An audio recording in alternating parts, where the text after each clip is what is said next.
Hi everybody, and welcome to a brand new episode and a new series dedicated to the fabulous, the late great Donna Summer, one of the greatest stars and certainly one of my idols, and her switch from Casablanca Records, where she was the absolute queen of Casablanca and also Queen of Disco, which was a title that she resented, and especially in these times, and where she went and signed with Geffen Records, and she was the very first artist to sign with Geffen, and this was a chaotic, very difficult time for her. And we are going to start with her very first album for Geffen, which is called The Wanderer. And look what I have now, a gift of one of my friends, so now I don't even have to have the CDs. I'm becoming so modern.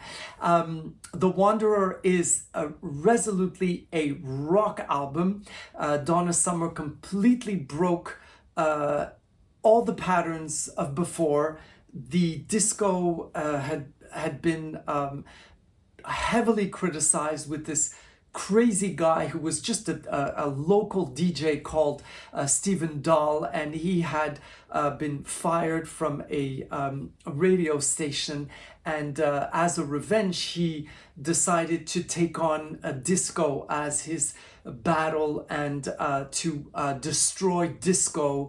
And this is where the famous Disco Sucks appeared, and it culminated in Chicago during a baseball game between the White Sox and some other group, see how good I am at sports, some other sports team, and they completely invaded the stadium, and it was absolutely nightmarish. And today people are realizing that this destroying disco and this army of these weird, crazy guys was had something much deeper and a much more heinous than just their hatred of a certain type of music.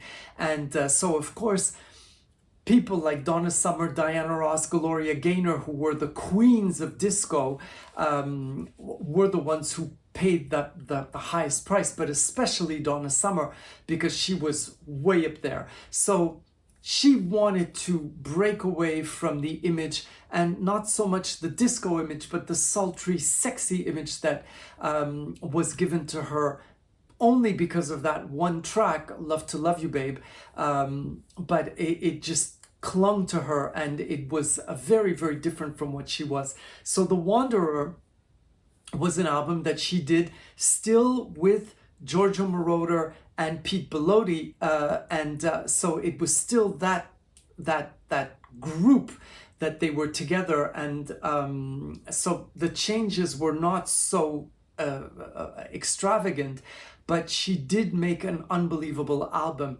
And Rolling Stones magazine praised it as one of the greatest albums of 1980, and they considered it her greatest album, but they said that every single Donna Summer album topped the last one, which was, I think, a very, very nice thing to say about her. So the first song on this album is called The Wanderer, and it sounds slightly like the song The Wanderer from a singer called Dion in the 1960s.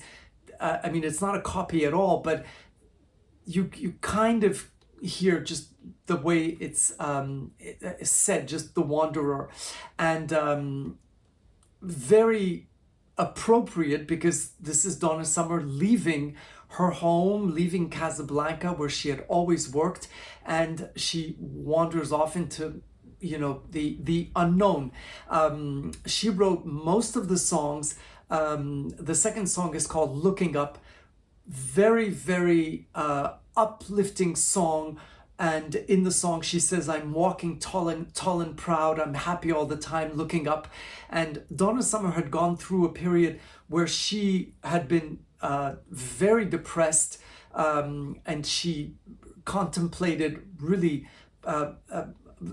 very dark times and moments in her life. then sings Breakdown and Grand Illusion. Both songs will remind you of the Donna Summer of I Feel Love, because she uses that particular voice, which is the falsetto, which she more or less invented with Giorgio Moroder when she did I Feel Love, where she sings with that very, very monotonous note, and it's just very high and very, very soft.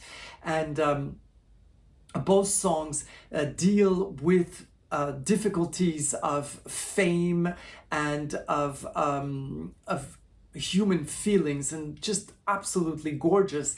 Then you have two very, very strong rock songs. One of them is called Running for Cover, and then Cold Love and Who Do You Think You're Fooling, which were singles, but they didn't do well. While The Wanderer did pretty well, it was number 3. It didn't reach number 1, but it went pretty high, and the entire album sold 600,000 copies, which was, of course,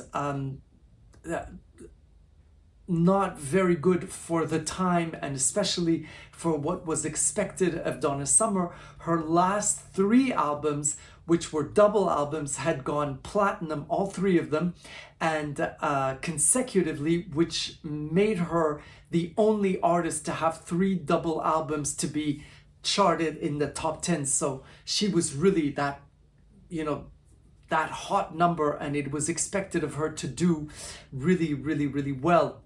And then 2 other songs which are very, very rock, Nightlife and Stop Me, but you recognize the work of Giorgio Moroder. Even though it is a rock album, you have the synthesizers and the engineering. It just still has that dance pop feel to it. And when it was described as a new wave album, because that was the music of the time. The very last song is I Believe in Jesus, written by Donna Summer.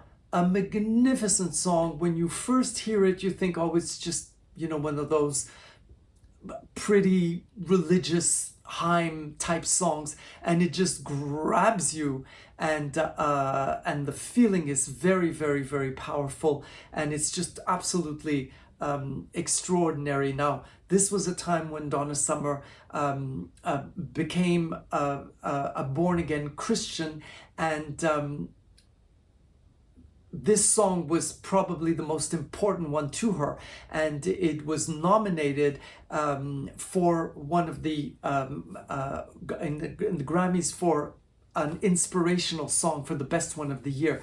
So all in all, this album did really, really well. And of course, the beautiful Harry Langdon photographs of Donna Summer and her styling, it's just absolutely gorgeous. And she had some of the most beautiful album covers, and this one it's just really, really very recognizable, very beautiful. And although it was a rock album, there was this pink background, and it was a lot of fun. It was like a bit of cosplay, so it really